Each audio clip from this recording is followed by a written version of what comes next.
In a world exponentially becoming more saturated with digital media, influencers, and social platforms, how do you maintain individuality?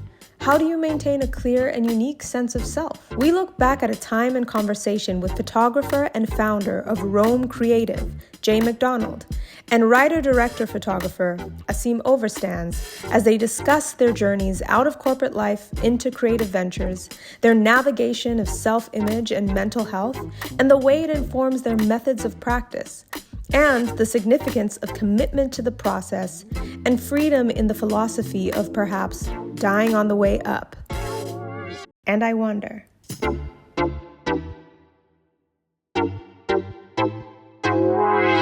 Asim, hi. Hi. How are you? I'm good. How are you? I'm really good. Mind, body, heart in this moment. Sure. How are those three things for you? Mind, body, heart. Mm-hmm. Mind is not so cloudy, so that's good. Love that. Heart is full. Soul is like, is that what you had? Mind, body. Body is comfortable, I guess. Comfortable. Yeah, chill. Yeah. I like that. Hi. Hi. How are you? I'm better than I deserve. I'm good. That's I'm so hanging. good. Wow, we're here. We're chatting. We're doing it. Do we ever do this? No, I've avoided you for so long. You're hilarious. Yeah. It's so interesting because I feel like we kind of like run into each other. Like it's just like random things. Yeah. All the time. It's like, Jay. That's like Calgary creative scene though. Right? You know what I mean? Like you know, but you don't know. Yeah. Are you the founder of Rome Creative? Myself and Mark Webster. Okay. Yeah. Shout out to Mark. Mark, we love you. So co-founder of Rome Creative, photographer, ex-boy band. Go there. We're going to start with that? Oh yeah, we're diving straight in. Okay. Do you consider yourself an influencer? No, we call them influenzas. Yeah. I don't know if you've ever worked with an influencer. They all suck. Wow. It's just like this. Well, okay, I'm sorry. If you're an influencer, love you. But it's Right. like this very like, I'm going to call it entitled. Sure. We're going to go there. Yeah. It's a community of people that grew up on iPads that just were like, oh, if I do this, then I get that. And then you get this kind of crazy world. So have I done like influencer marketing stuff? Sure. Totally. But it's more so like, I don't pursue it at all. Yeah. It's okay, if people want to follow along, cool. If they don't, cool. Yeah. I'm still doing my thing. But yeah, what do? I manage risk, which means I manage money. I've done that for over 10 years, like over a decade. And I had goals set for myself when I was 16. It's like, I want to hit that. I want to manage this amount of money. I knew what I wanted to do. Never was art. I was like, art, that would be the hardest thing in the world. How do you even make anything? Was that an external influence or was that something like? No, I just thought it was, you have like to be good to be an artist. Okay, and like, yeah, parental too. But Yeah, it was more like I didn't know any artists growing up. Like truly like career artists that like paid their bills. I never met anyone like that. And so I was like, oh, this is the thing you just paint on the side, and once you die, you might be in MoMA. And I'll pay the ticket price to come see, your pieces or whatever like that. Yeah. And that was about it. I started in finance and then like learned quick that ending at 2 p.m. is the best thing in life. Come on. Yeah, the markets close in the East at 4:30 or 4, and then they close here at 2. So that gives me 2 extra hours to do something. And I started drinking. Okay. Yeah, so I was like, okay, my business is like, here's a business card, go wine and dine. Like, shit, I'm good at that. I can shake hands, kiss babies, and sit with any person imaginable and just talk. Yeah, and the purpose was to broker deals. And so then what happens when you drink from 2 o'clock to 6 o'clock and then you go meet your friends for more drinks and rinse, repeat every day, and I gained 35 pounds. Wow. Yeah, it was just business, a good life, good food. Yeah. I looked in the mirror one day. I was like, I can't drink like this every day. I'm like 24, 25. And I was like, well, let me just start taking photos with an iPhone. And now I was like, okay, cool, iPhone 4. And I started taking photos of like the textures on the wall, meeting the paint. I was like, oh, that's a good photo. Because my first interaction with you, not like sort of personally, but yeah, was through Instagram. Sure. In that you shot a mutual friend of ours, Cadence, your like moving portraits. Right. I remember I was like, who is this person that I keep on like seeing his name and like these moving portraits of like creatives in the city, and like, yeah, they're like sort of mystery, like who is this person behind the camera? But sure. I would always sort of like see your name associated with these moving portraits. For 5 years, I was hidden. You I just had my were. name out there. You knew my work, but you didn't know who I was. And it was because I like to smoke a joint and go to lunch by myself. Yeah. And if I see people I know and I'm in my little trance, I'm just reading my notes and just going through things. And if people see me and they come and like into my bubble during that time, it throws me off.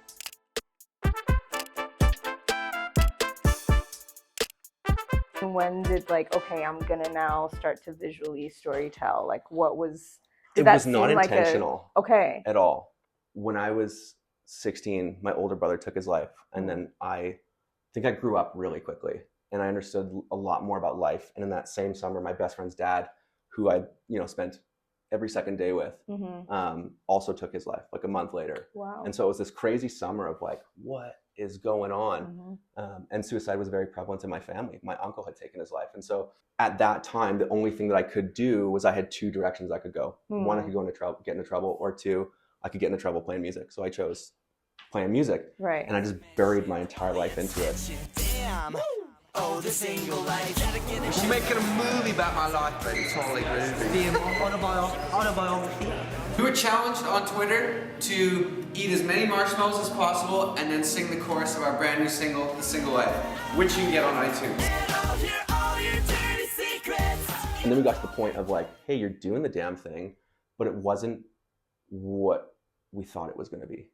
And so we ended up quitting. Because they tried to like, they were like, this is your aesthetic. This is sort of like, were you guys an industry plant? No, it was essentially like, it was right as like One Direction and The Wanted and Hot Shell Ray. And I remember. Like, it was like a resurgence of boy bands, you know? And then the label said like, hey, we want to market you as a boy band, like Canada's bad boy band. We were like, we're boys, we're in a band, you can call us whatever you want. We don't give a shit. Like, we just want to play cool shows. Right. And that spiraled so quickly. And it just wasn't what we signed up for. Like, first music video, full instruments. Second music video, no instruments.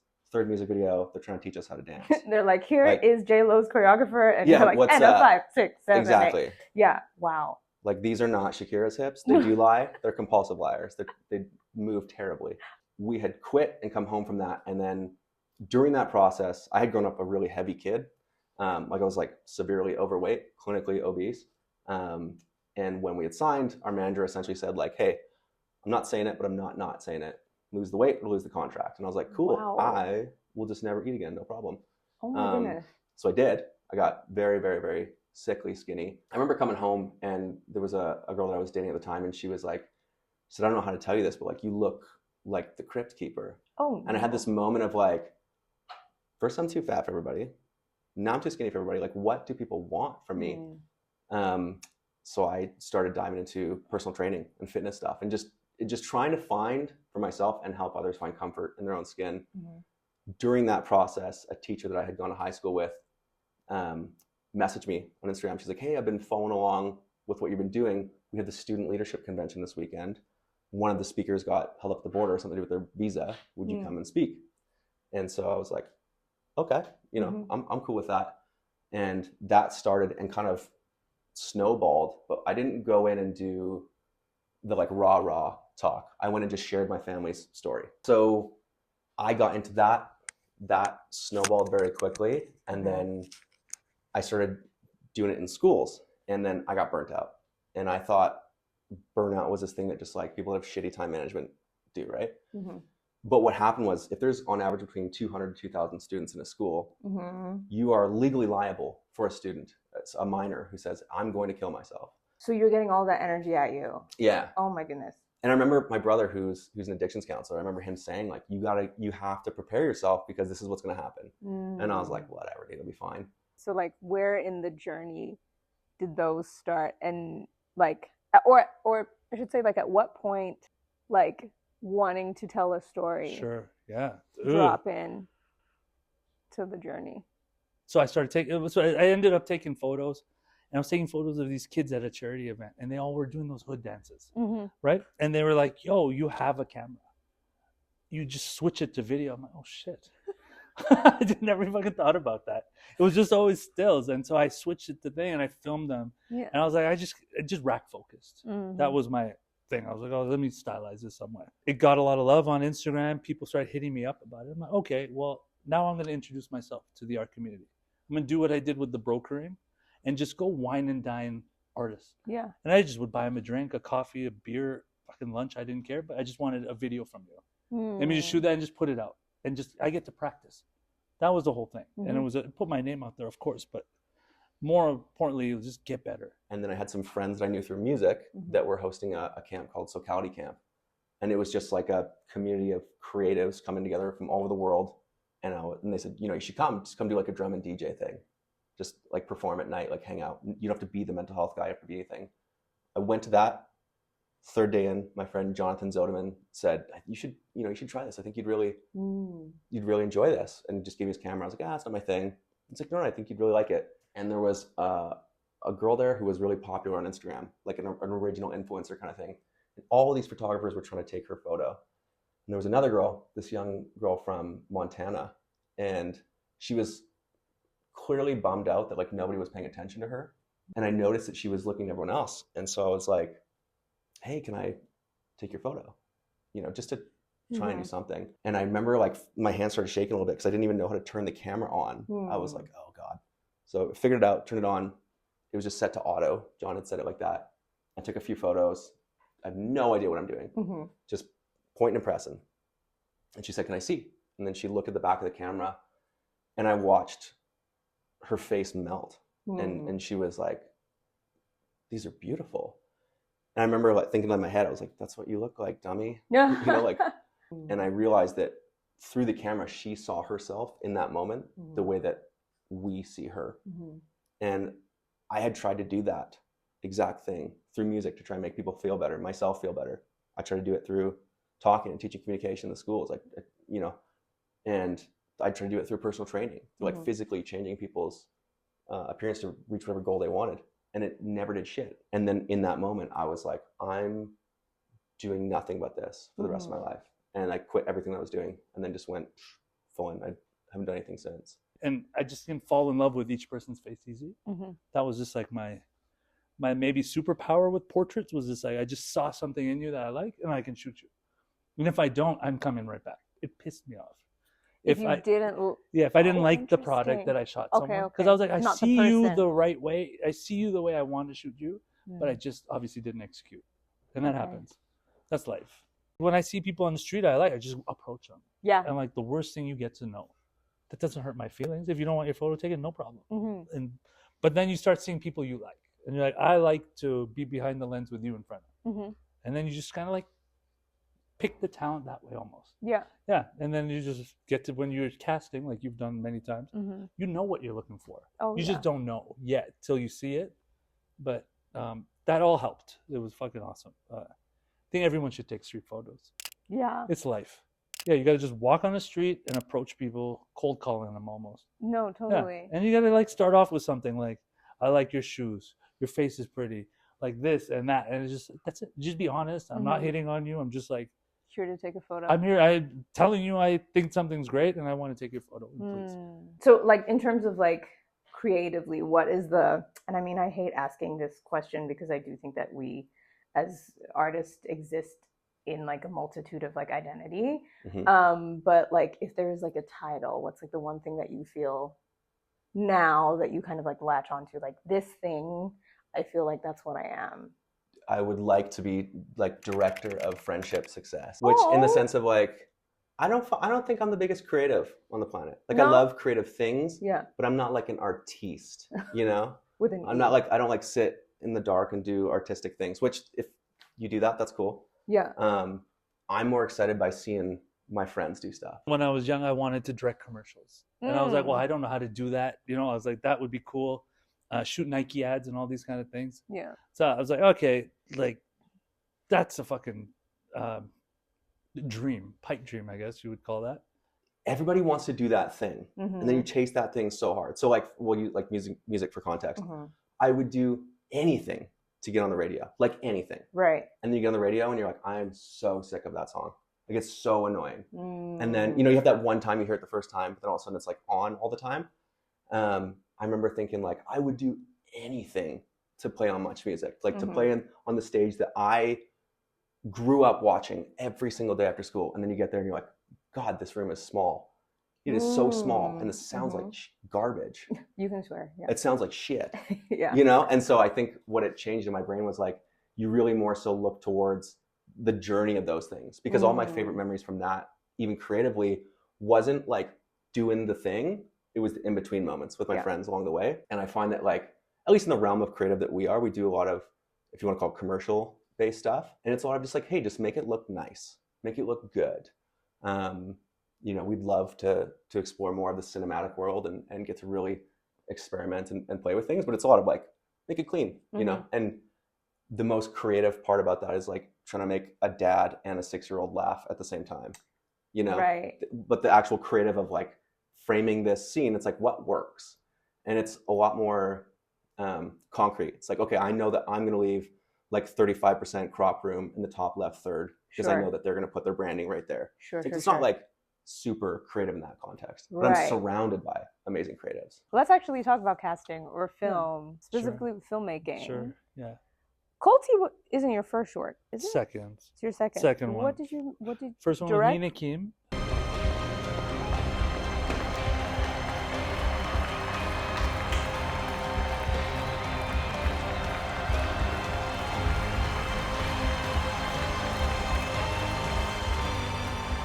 I produced that.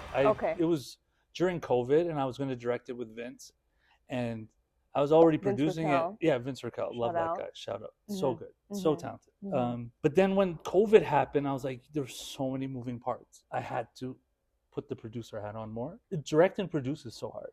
I'm trying. I know you do it. Again. Like I need a producer because the way that if I'm trying to direct, that's right. Lord save me. Like our talent, we owe it to our talent to be there mentally the whole time. I can't think of what's happening, who's late, and like fucking snow is falling. We got to shoot after this, and like it's ruining the shot. I can't think that the actors, we owe it to them. Yeah.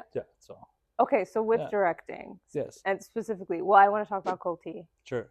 Yeah. And sort of that journey. That was just recently licensed to someone. I just like signed the contract. Congrats. And that was the first time I didn't feel like I felt like I've been in imposter syndrome forever. Really? And I thought I failed that movie. I shot it. So many things happened during it that like during the production that went wrong. I thought, again, I think I told you this after the film. I was just like, oh, fuck, I failed. I said I was going to quit. I told Vince, I'm like, oh, this is too much. I gave too much. Like, I have to focus on, like, my other life, too. And this took so much out of me. You're talking about mind, body, and soul. Ask me in September, I was burnt. Yeah. I had no mind. I had no soul. I had no body. I was, you're just floating. On E, just floating. And, like, yeah, it was fucked. It was, like, never had I felt that. What about it for you made you like feel like what took so much of it? Was it more like how hard this is to be good. Like I swung. I was like, oh, let's try this.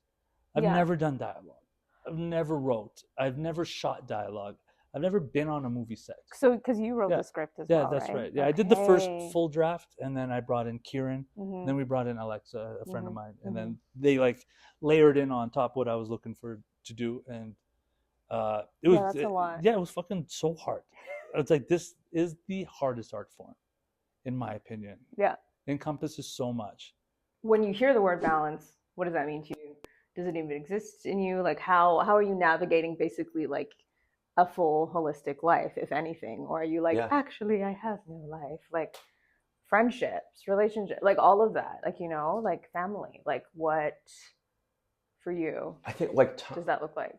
Things have changed so much. Yeah. You know, if this was the 1200s, 20 of us, we're all family, lived on a floor somewhere in the dirt.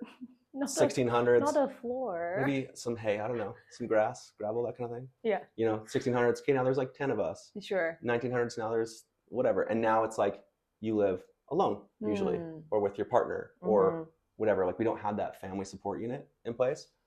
I think for me, like if you lose somebody in your family abruptly, hopefully you'll have a closer relationship with your family because you learn not to ever take that for granted. So I have a great relationship with my siblings and parents and cousins and stuff. And it's all like a work in progress. Yeah.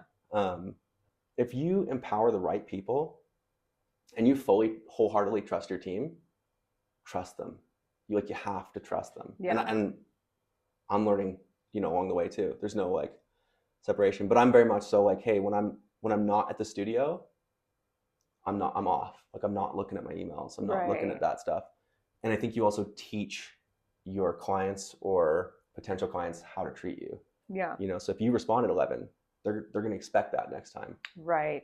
And if you deliver right now, yeah, they're going to expect that delivery next time. Mm-hmm. So trying to like set boundaries. Totally. I'm also a total hypocrite. I'm full of absolute shit. You're like, and then 3 a.m. You're like, here is yeah. Yeah. No, I mean, but I think that's like really beautiful, and sort of like bringing, as you were saying that, I was even thinking about what you said about like practicing presence and that thing of like, yeah, just like being fully here or there, wherever it is that you, what is that silly, really profound quote where it's just like wherever you are, or I don't know what wherever you are, you're here, or something like that. Yeah. Somebody was literally reading a book called that yesterday. Yeah. So after sort of the burnout of like, writing, directing, producing, right, and also was the story like quite like close to home? Yeah, it was like, it's a simple. We had pretty similar subject matter. That's in our right. Stories, right. Yeah. Which is like exes talking. Closure, stuff. right? Yeah, Closure is cool. Like Closure was like, I'm a good guy, and like I had one. Why did you say that? Yeah, why am I saying that? Because I had a bad relationship before this, and like I did something, and with the person I'm with now, and the person I was with found out, and I remember seeing her face, and I was like, ah, shit! Like my mom would kill me. I kept thinking that my mom would fucking murder me if she knew I treated some woman like that. If they found out, and I still have that thing, I was just like, if I ever saw her, I'd love to apologize. Yeah, the ex, right? I was just like, just get it off my chest. I had a cloud over my head. Like, I need to apologize. But the best thing about that movie was the apologies for me to feel better. Oh, closure is always for... I didn't know that. That was a good lesson to learn. I was like, shit, I'm selfish, right, which was great. Was that through writing it? That was through writing it. At the end, you were like, oh shit, this is about... Yeah, this is about like, like I wrote it from the girl's perspective to challenge myself. That was the whole point. I was like, it's like, of course I can write for a guy. You know what I mean? Like I can tell that story, and it's like low hanging fruit. So I was like, let's try the girl's angle. Yeah. So I just I swung for the fences, and I was like, let's try this fucking thing. And yeah, it I guess worked out.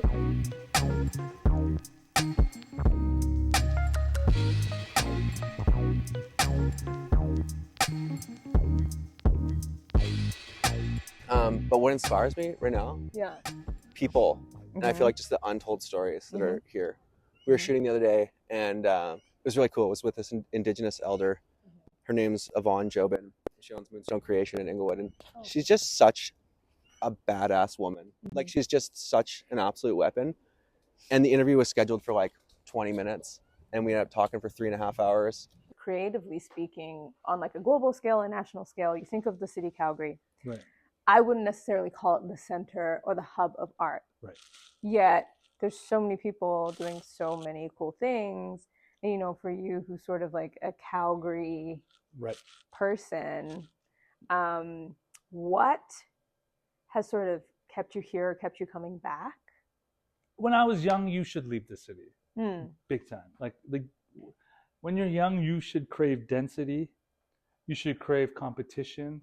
You should crave like what's that called when you like new experiences, new experiences, novelty. Yeah, like just go and like get lost in Paris for like a year. Do you know what I mean? Like, go do that. I didn't do that. I chose poker, and I played in Vancouver, and I lived there, which is fine.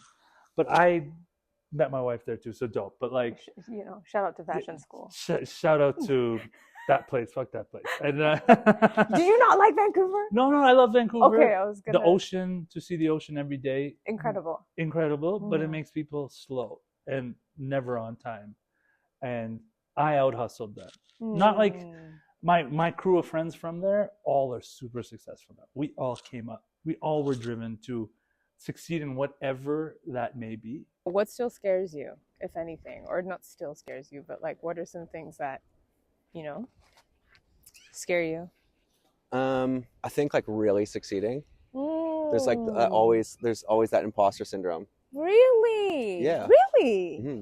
I think it comes from two things. Yeah. It's like this idea of when you succeed, when you've done other things in your life, you get to that point of completion, and then you get there and you're like, it's not what I thought it was going to be. Yeah. A, and B, when you lose somebody in your life, Sure. there's always this immediate notion or idea of like, this could hurt me that bad.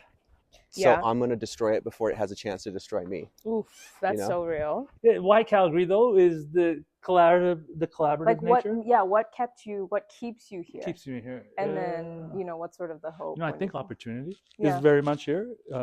Grants have been pretty cool for us to like learn. Like grants aren't to live off of for me, but grants are. I thank all the people who have funded me. Is that you're helping me develop. Do you know what I mean? And I'm bringing up a bunch of artists with me that I put on that I think like need this shot, and I'll be like the same person. I'll take all the stress. You just need to like, here's the vision and let's like, make this happen, kind of thing. I think it really is that idea of like finding the beauty or seeking that joy in whatever it is that you're doing. Yeah. I think the cool thing too with creative is that if you really break things down, like what makes people happy, giving to others in some context and growing. Yeah. And if you're in the creative realm, you will never stop growing. There's always something to learn. Especially if you shoot video, that shit sucks. Stills, boom, got it, done, great. Video, there's too much going on. And then how are you giving? And so you're one of those people who obviously likes to highlight and be the microphone for the stories that people want to tell. And that's giving every day. And so you can't not find some type of joy in that, or some type of like sincere, authentic happiness. I've said this story before, but like this pitch before, someone should have like a non-disclosure meeting of artists, especially in film, where we can come in and pitch our ideas or pitch our scenes or pitch our castings or pitch our like ideas, story arcs or whatever. Yeah. And we get feedback from everyone. So now we know what we're all doing, but it's like, I'm not going to make what you make. You're not going to make what I make. So it's not, there's no competition sizing up. It's competition is the end product should be like as good as it can because we're all competing against each other. But like to come up and get criticism and get advice from other people is invaluable. Well, no one does that here. That's why my office is always open. Like come, kick it, tell me your thing. Our conversations don't leave that office. Like you can trust me. I'm not like trying to do anything. And then I'll tell you my things I'm working on and give me your feedback. But someone needs to do that for everybody. Yeah. Maybe. Maybe. Yeah, maybe you're putting all this other stuff together and you're putting us all in front of the camera.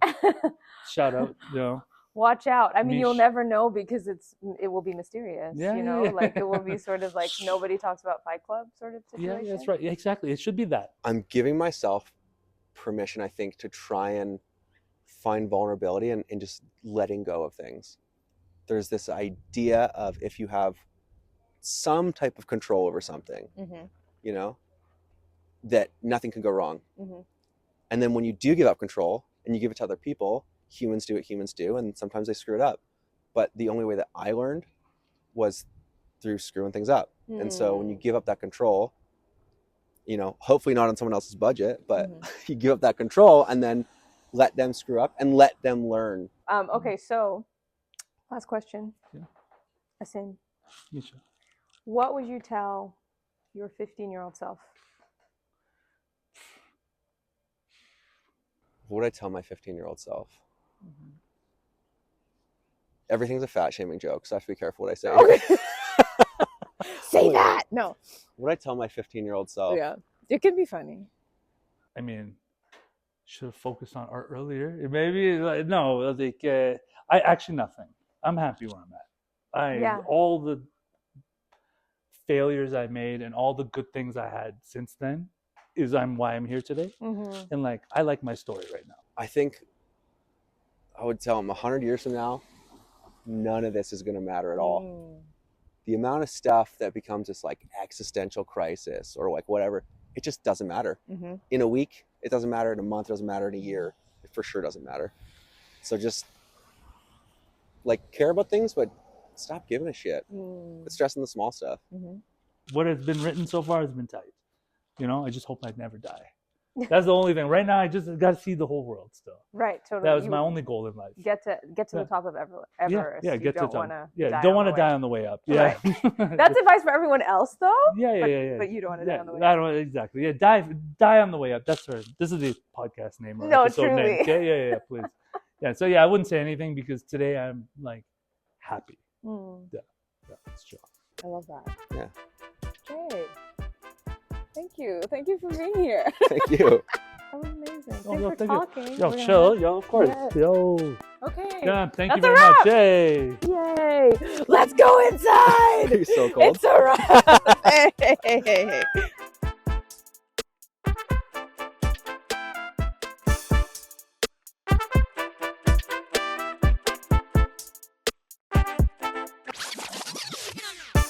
And I wonder, can I be the next up?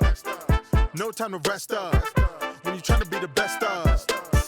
And I wonder, who they saying they got next? I don't care, I'm not pressed. Me or not, I'm still blessed, I'm next up.